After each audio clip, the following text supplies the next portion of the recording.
listening to Live and On Board with Tony Milazzo, and my guest today is Dr. Laura Hayden. Woo! Woo, woo, woo, woo, woo. How are you, Laura? I'm amazing, thank you. You are amazing. I'm going to have to put a photo with this. She looks beautiful today. Thank you very much. Yes, she's out here in Marina Del Rey Harbor aboard Bella Notte. Woo! Yes, thank you for coming out to the water. Thank you for having me. Always happy to come to the water. Yeah, glad to have you.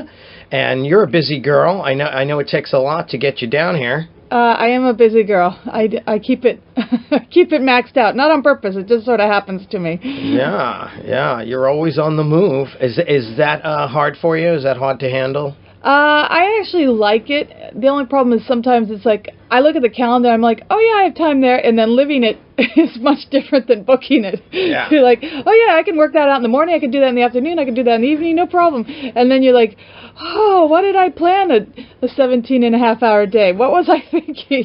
Yeah. Oh yeah, I was thinking that looked like free time, let's do it. And you're out early usually. I am out early. And then, of course, you're doing shows at comedy clubs late at night. I am. And so... I've mastered the changing of clothes while driving. Yeah. I was trying to figure out in my head, does she get 3 or 4 hours sleep or what? About that, yeah. About that? That's why I look like this. Yeah. I wish I slept more. I'm a big fan of sleep, but it doesn't happen. Okay. Well, sleep when you die. You'll have plenty of time. That's what I figured. I'm going to sleep when I die. I'll get rest then. Yeah, all righty. Well, she's on the water with us today, Marina Del Rey Harbor. We have a cloudy, overcast day. I mean, we could have lied. We could have said it was sunny. Nobody would know, right? It was sunny earlier. It was sunny earlier. It'll get sunny by sunset. You know how it is. Yeah, it's a little bit cloudy right now. The foghorn is going. A little bit. A little bit. Do we hear any birds? There was some birds. Always. A lot of noise around the boat today. But I'm glad to have you here. I know you've boated, right? You have some boating experience? I do. I've been in the Marina Harbor. I actually come out here with my brother during the summer when they have the regatta on Wednesday nights. Oh, right. Yeah, the racing. The beer can races. Is Wednesday night beer yes, can races. that's what I come out here. I'm a Cow Yacht Club. I'm the first matey if I'm here. Oh, great. So you're on board? I am on board, and I just do what I'm told. Really? Yeah. So you're not... A lot of people go, oh, yeah, I've been sailing, but they mean they've sat there, had a cocktail, and they were ballast. Oh, no. It's my brother. I am told, pull, switch, coming about, pull, tie off, pull. Is he a friendly captain? Or oh, is he like yeah. Captain Bligh or what? No, he's a friendly captain, but it's like, pull more. Okay. Pull! Yeah. So, I'm a screamer. I am a screamer. Well, you have to get over the sound of the wind and the birds and the foghorn and all. Yeah, I make it sound like it has to be done which it kind of does. It does, if you're going to catch the wind. Pull, and then I hand somebody their drink and go, okay, we're good. Yeah, well, if you got to catch the wind, so... Yeah. You got to be right there. So you have sailed. Many people have been on the show, comedians and actors, that they either have horror stories of their activities on the water, or mostly power boating or fishing. So it's great to have somebody that's actually sailed and is a sailor. I consider you a sailor. I don't know if I'd say as a sailor, but if you've pulled a line, I've pulled a line. More than once. I've pulled a lot. I've pulled a lot of lines. Then you're a sailor. That didn't sound quite right, maybe, but I've pulled a lot of lines. You're used to pulling things. So I do have horror stories on boats, but it's not about sailing. It's about performing. Performing on boats? I have a big thing about performing on boats because if you do a cruise, like you come out one of those harbor cruises and they hire you and it doesn't go well, you're stuck on the boat with them for the next 3 hours, and it's like, oh, there's really no place to hide. And I had probably the worst show of my life on a boat here in Marina Del Rey, and I was I got fired mid-set. That was fantastic. Wow. I talked to the person that booked me and the big boss for probably a couple of hours about what she wanted and about what what I could say and what I couldn't get away with, and I said the word bitch, and she stood up, and she was the big boss, and in a joking way, not by calling her that, she stood up. Everybody suddenly clamped down because she was the big boss, and I got fired mid-set, and I was like, just like what, off? She just looked at the purser, or whoever's in charge, and looked at him, and she gave him the cut sign, and he came back over me behind me, and he's like, cut, like get off. And I was like, all right. So I apologized to the audience. I said, I came here to have a good time with you people. Clearly I passed the line. I apologize. I hope you have the rest of the evening is enjoyable, and I'm gonna jump off and kill myself.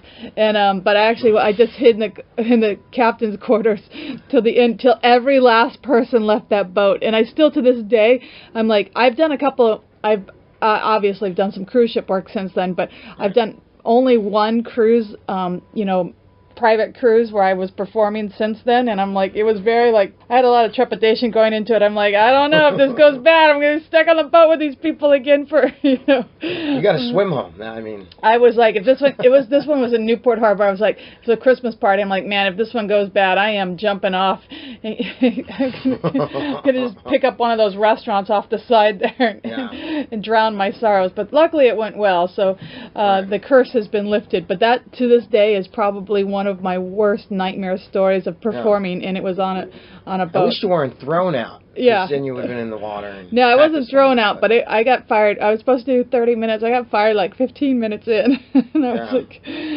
I was like, tell me her name later. We'll ruin her. No. Actually, I don't even remember. It was 7 or 8 years ago, but I do remember everything. I'm like, I'm never doing comedy on a boat again, but I have. So how long have you been doing comedy? 13 years. 13 years, huh? Good for you. Yeah, I've seen you around for quite some time. We have a lot of mutual friends. Yes, we do. And plenty of mutual friends that have been on the show. Pretty much probably everybody. Probably 28 episodes worth. You know everybody that we work with and work together. We worked together on Saturday night. That was a lot of fun. Awesome fun. Great show. Great lineup. Everybody, if they didn't have a good time, it's their fault, because everybody I saw was having a good time. So thank you to you. Thank you. No, I've gotten tons of compliments from the audience, from the crew that worked with us. It was endless, the emails that I've received, and every person said, wow, that lady was really funny. I need to go see her again. And I gave them your name and your information. Thank you. You were incredible. You're incredible. Well, the whole show was incredible, actually. I was just part of a compilation of an amazing show from beginning to end. I mean, everybody on that show did a phenomenal job. It was great ensemble. Yeah, it was I mean, I watched the whole show. I had a great time. Yeah. Should we mention who was there, just in case? I don't want to miss anybody. You'll correct me. Al Deshorm, right? Yes. Helen Hong? Yes. Justin Ruppel? Yes. And Tim? Oh, that's right. And Tim Homey Yoon. Yes. Who I had not met before. Very funny. Very, very funny. Oh, very funny guy. He used to write for Saturday Night Live. He was fired. Who hasn't been fired from Saturday Night Live? Oh yeah, me. But you have to get hired first before you can get fired. Yeah, I wouldn't mind getting fired from him, because you got to get hired first, right? Yeah, exactly. So, the troops. We were just talking about the troops before we started recording this session. Dr. Laura has been on the road with the troops before and planning on going back. And to me, that's something that really impresses me, because number one, even if you're not going someplace that's in the line of fire, the troops really need to have a smile put on their face, and they don't get to see anybody civilian. No, it's amazing. Yeah, I'm going to the Middle East again, and I'm grateful and happy to do it. And people are like, oh, that's so, often when people announce, the host of the show or something will sometimes announce that you've done military tours, and people want to applaud for you, which is lovely, and I do appreciate it. I said, but truly the applause, I don't deserve the applause. The military people deserve the applause. I got the opportunity to go there, which I am grateful to do, because it showed me a part of the world where I never want to be. And so I'm eternally grateful for their service to our country. And I don't care what you believe politically.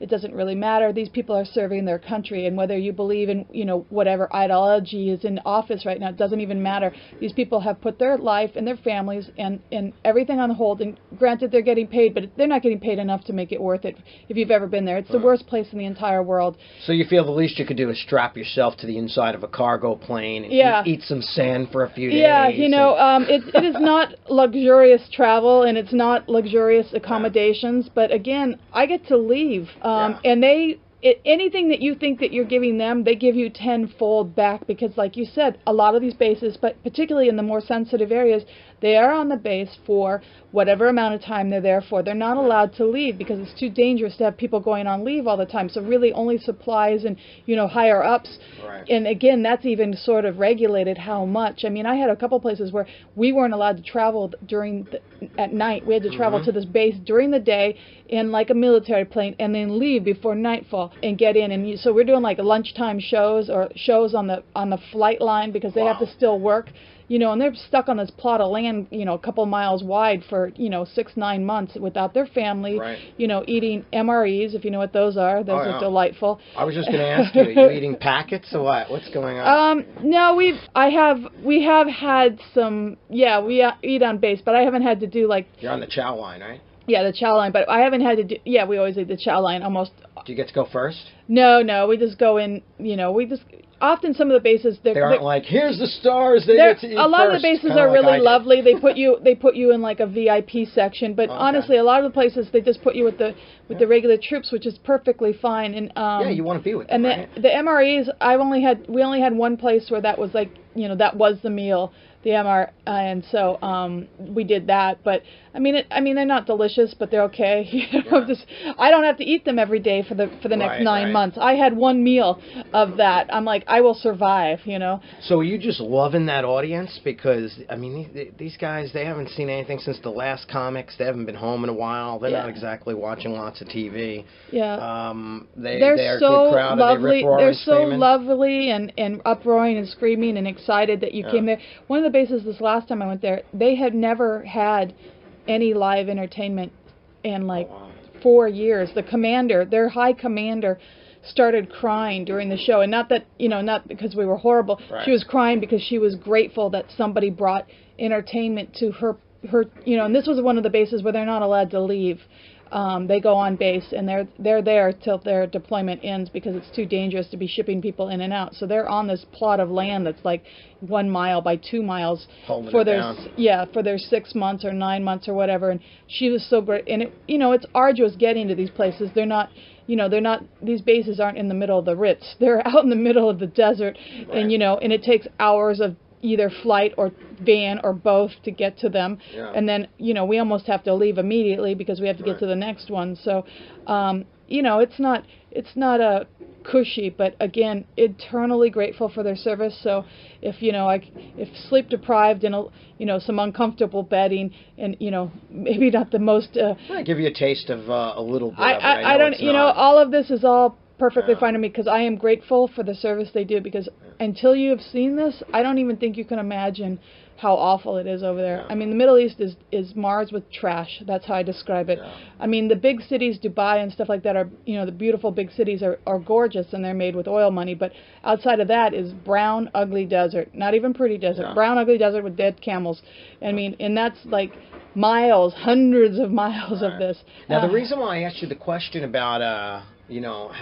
what kind of audience they were and how excited they get, because I wanted to talk to you also about health and comedy and the healing value. Absolutely. And how important it is for them to have a release, especially. Absolutely. It's so important for the yelling, the screaming, that whole giving up the energy and the exchange of your energy is very important to them. And to everybody around the world. Laughter is one of those wonderful things. It's healing on so many aspects, and I obviously can talk about that for a long time because that's what my dissertation is on. Giving laughter and getting laughter doesn't deprive both. It serves both parties. It's not like it's kind of like I got $10 and you got $10. We both got $10 out of this exchange. It didn't lessen its value by me providing it or them receiving it. It actually improved the value for both of us. Mm-hmm. And it is cathartic, and it is stress reducing, and it does help fight burnout, and it does help put some monotony behind their day, something different. And like I said, they are so grateful. They'll line up for hours afterwards to talk to us for 2 minutes and go, hey, have you ever been to Ohio? I'm from Ohio, and they want to know that you've been to where they live, and, have you been to their uncle's deli? And, and I worked there, and you're like, and you realize how small the world is because some of us probably have been there, and they're like, oh my God, that's my uncle, and stuff like that. And then now they have a connection to home, and it's just a really amazing experience. Yeah, and the health value for them and you is incredible. Incredible. Have you ever had anything going on actively just outside the base? Because I know Johnny Cardinelli had told me a story that there was like a lockdown and a bomb had go off not far from the fence. and so he was kind of stuck there for a little The bit longer. last time, there's some crazy stuff that goes on, but we're so well protected. It's like insane that, a bunch of comics have bodyguards. I mean, some of these countries we have bodyguards, and I think they're just practicing for when somebody really important comes in. But anyhow, in Bahrain this last time, we left the day that it became like not cool for American citizens to fly into there, but we were leaving that day. But there's something sketchy that went on, and they'd shut down the base, but we were leaving that day, so we skirted out before whatever was going on with there. And then the Gaza Strip, which is amazing, because I was there in January. I was like 1 mile from where all this insanity is happening. That happened like a month ago, where like it blew up again. And I was like, it's amazing that you see this plot of land, and like people are fighting over this brown, ugly desert. And I mean, you could see it.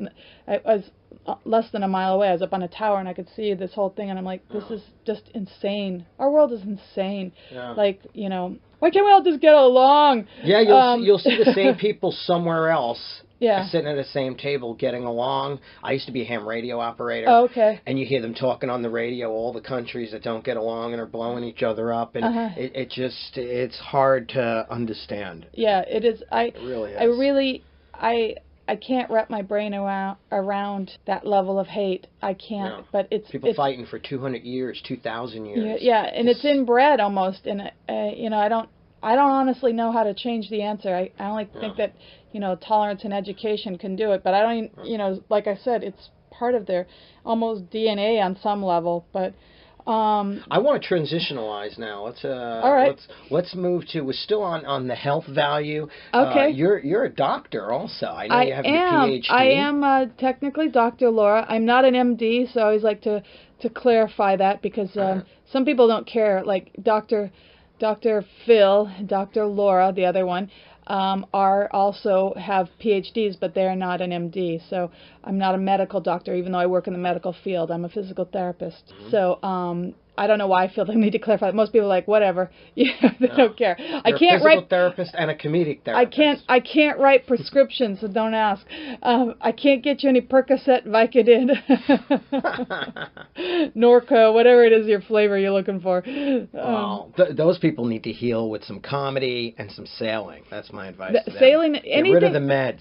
Anything that helps you take your mind off, and comedy does it for me, laughter does it for anything that makes your mind transition into something else, that takes your focus off whatever you're stressing or angry or something, that actually dissipates those negative feelings, and it does actually chemically change your brain. When you laugh, your brain actually releases stress-releasing hormones or stress-reducing hormones, and reduces the stress hormones in your brain. It chemically happens, and you can even fake laugh, and it still happens. Your body doesn't know that you were faking it, so fake it till you make it.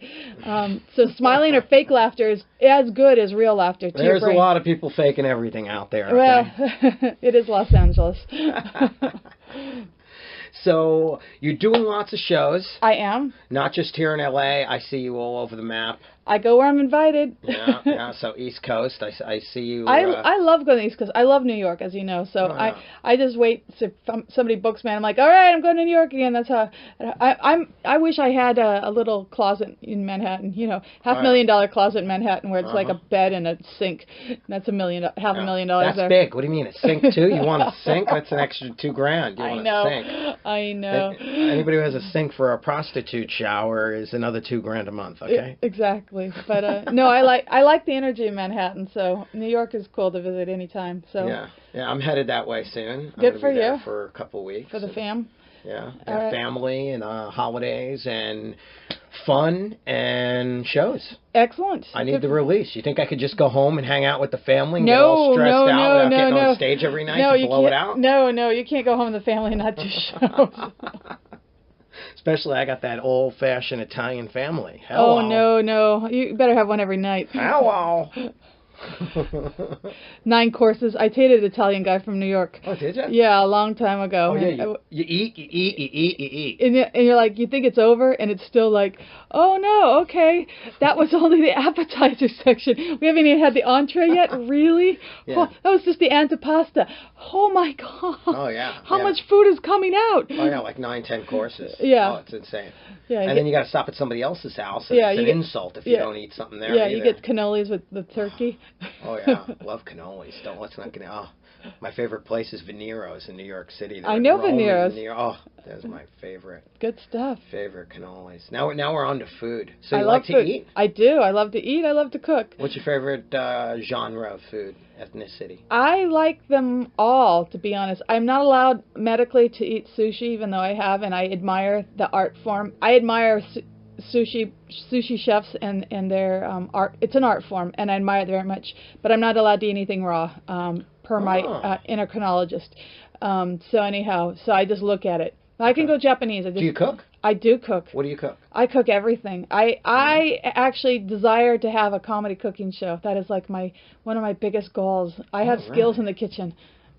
I love to cook too. Yeah, I have skills. I'll cook anything. Maybe we should do that. That's my friends would do to me. They like cut out a recipe out of Bon Appetit or whatever, and they're like, "I'm gonna come over Friday. We're gonna make this because I know you know how to do it." I can read recipes and taste it. I can put it together in my head just by reading the recipe, what's supposed to happen and how that will taste. So I have skills in the kitchen.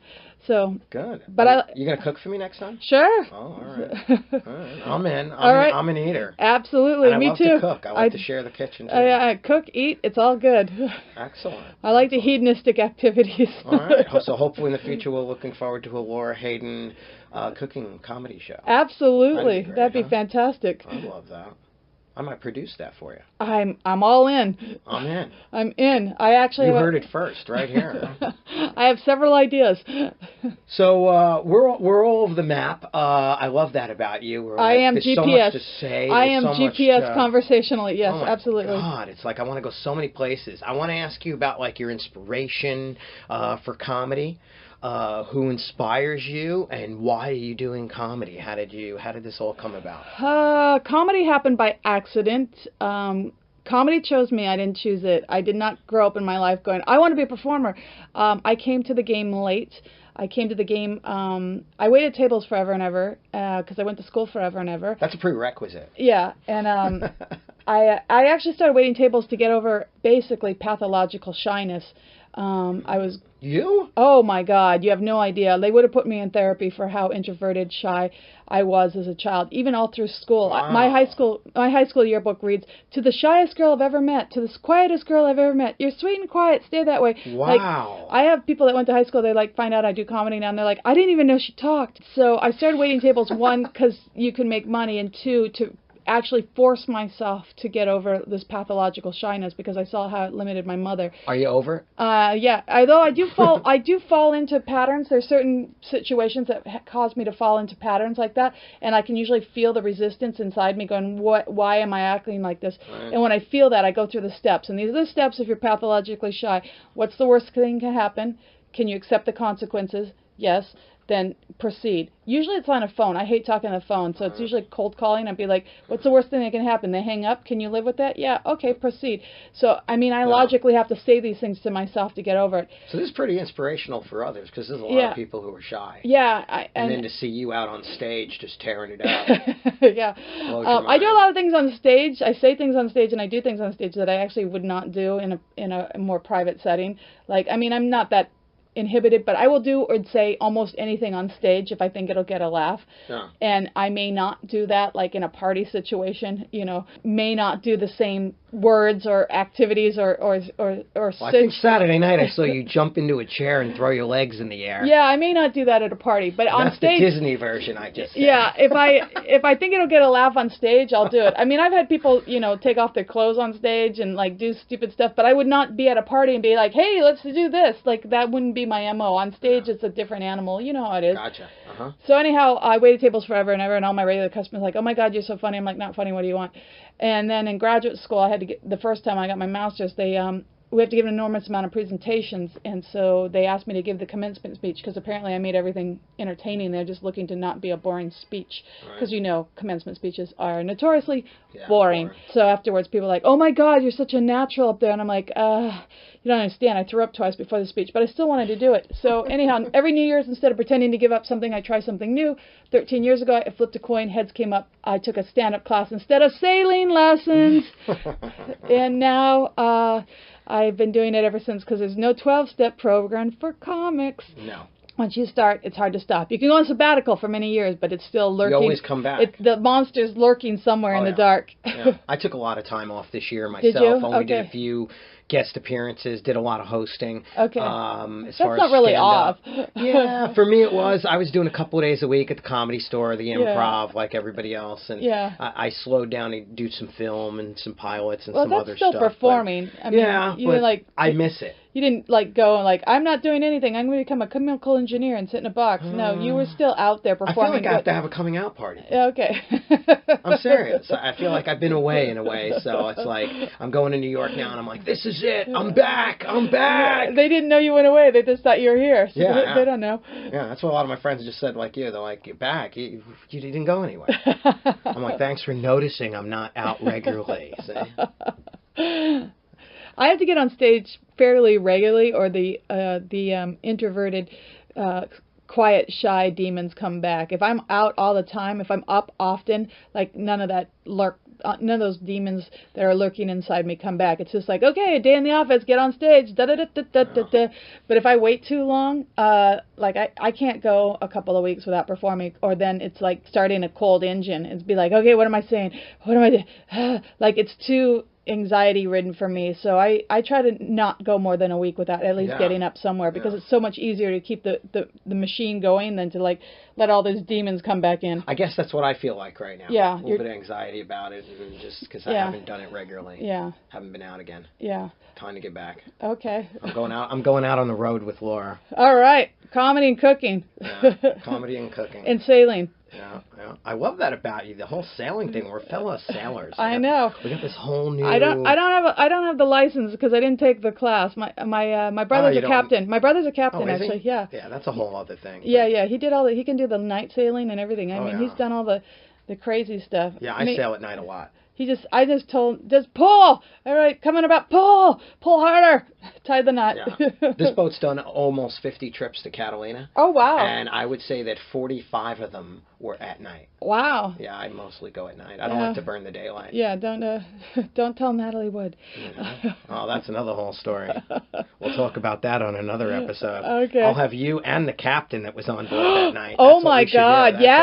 There's so much mystery around there. Oh, Christopher Walken has never talked about it. No, and the two of them, him and Robert Wagner, shouldn't. There's a lot to hide there. I'm sure there is. A lot to hide. You're just terrific. Terrific. Yeah. There's no looking the other way. No. No looking the other way. Oops, what happened? Yeah. Is Laura still on board? Where'd she go? Make sure my life insurance policy is up. Let's make sure somebody makes some money out of it. Is that her screaming? Oh no, those are bubbles. You must have your foot on her head. Nothing happened. Yeah. He's never talked about it, ever. Yeah. A lot of people don't even know he was on the boat. Well, let's go somewhere else now. That's cheery. Yeah. So I'm just so happy that you came out to the boat to hang out with me. Oh, it's great. I love boats. I actually thought about living on a boat for a while. Yeah. It's good if you have a big enough boat. Yeah, that would be key. Yeah. I'm just so happy that I've been doing shows with you. If you haven't seen Laura Hayden or hung out with Laura Hayden, you need to. So you need to check out her energy is incredible. The energy exchange. I always feel much better after I've hung out with you. Where can everybody find you? LauraHayden.com. Everything's on there. I usually keep the shows updated, and you can LinkedIn, Twitter, Facebook. Apparently I have to go and join Google. I joined Google+, but I don't have it on there. I belong to Google+.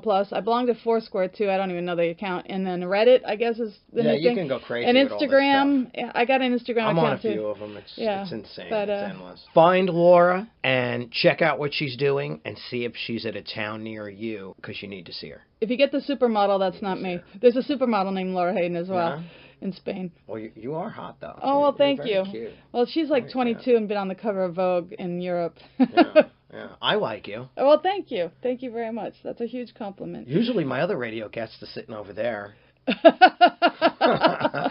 I put her right next to me. I'm like, oh, sit right here. You have to. This is where the mic will pick you up best. an inch and a half from me. The casting couch in the boat. The boat casting. The boat cubby. The boat cubby. You like it over there? Oh, yeah, it's good. Okay. You're sitting right where I put Marie Del Preti, too. I put her real close to me, too. Okay. Only she curled up into the fetal position in a little ball. And she was like, and then she explained how there must have been 1,500 living organisms out here on the boat and by the water. And she got kind of freaky. So you see, learn something new about people every day. Yeah, I didn't know she was a germaphobe. Yes. Yeah, so Marie Del Preti's a germaphobe. Oh, I thought maybe she was claustrophobic. No, germaphobe. Oh, okay. And then she got into germs. We did 20 minutes on germs. Well, she should never, ever take a biology class then. Yeah. So if you ever perform with her, you need to do something or say something. I know her. I haven't seen her in about a year, but I know her. Very funny. Marie's little secret, germaphobe. Gave it away. I was like, do I have any phobias? Not that I know of yet. Do you have any phobias? Not that I know of. I don't afraid of heights? Nope. I'm afraid of drowning? I don't really want to drown, but I don't have like, oh my God. Is that weird? Are you afraid of drowning? Did I really just say that? No, I think about it every morning. I wake up and go, I think maybe I'll try drowning today. Well, I've had nightmares my whole life over this drowning situation, right? And so there must be a reason why I'm a sailor, because I guess I'm facing it. Yeah, facing your fear. I don't particularly care for bugs.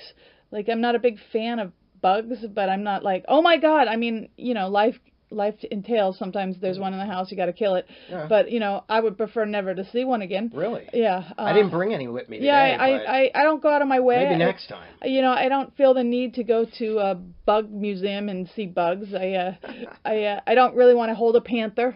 I'm like, snakes, reptiles, and bugs, not my favorite, but I'm not like, I don't have like, oh my God, I can't ever see one. Like, thinking about them doesn't make me curl into a ball or anything like that. Yeah. I can't think of anything I have phobia about, but I'm sure there is. I'll let you know. I'll think about it. When I identify one, I'll call you up and go, Tony, I know what I'm afraid of now. Okay, do that. It's clowns. We'll have more to discuss next time, too. A lot of people have are afraid of clowns. But, yeah, they are. Clowns are pretty scary. They are frightening. Clowns are frightening. Yeah. Clowns are scary. I don't like clowns. I was a class clown, but that's a little bit different. Don't bring in the clowns here. Yeah. So, Laura, you are going to come back, right? Yes. Okay, good. We'll do some more boating, and we'll hang definitely. out. We'll talk about your phobias and bugs and whatever you want. And my new book that I'm going to have by the next time I come back. Okay. Oh, yeah. Real quick. Let's go. I can't talk about it until it's published. Okay, that's right. This year, book. Okay. By the end of the year. You heard it. Laura Hayden book. That's all we're allowed to know. Yes, till it's published. I'm going to steal that idea, and I'm going to write a book. Okay, do it. Now I'm writing a book, too. About a book. About a book. No, I'm not stealing your idea. I'm stealing your idea about writing a book. Okay, good. That's simple. You go. I'm writing a book. Excellent. Everybody who comes on, they're like, I'm writing a book, but I can't tell you what it's about. And I'm like, okay. Yeah, because you can't copyright an idea, so that's why I don't want to say anything about it. It's tough. But I'm sure it's going to be original. I'm sure it's things in your life and things, right? I'm hoping it'll be original. I feel like it's really cathartic for a lot of people, so it'll be good. That's all I'm getting out of you with that question? That's all you're getting out of me. My God, I was like prying. That's all you're getting. You don't get any more. Oh, my God. Okay, we're going to let her go. We're going to bring her back when she has her book. Thank you. And we're going to take her out sailing. And hopefully we don't get the book wet. We'll get you wet, though. Oh. Ooh. In more ways than one. Oh! This was Disney right until then. Oh, my. Okay, Laura, it's been great having you. Well, thank you, Tony. Anything inspirational? Any goodbye? Any farewell speech? Laugh a lot, because it matters a lot to your body, health, and well-being. You will be healed. Exactly. Thanks for listening. Join me on Twitter. Check us out on Facebook, TonyMilazzo.com. You've been listening to Live and On Board with Tony Milazzo and my guest, Laura Hayden. Yay! Ahoy.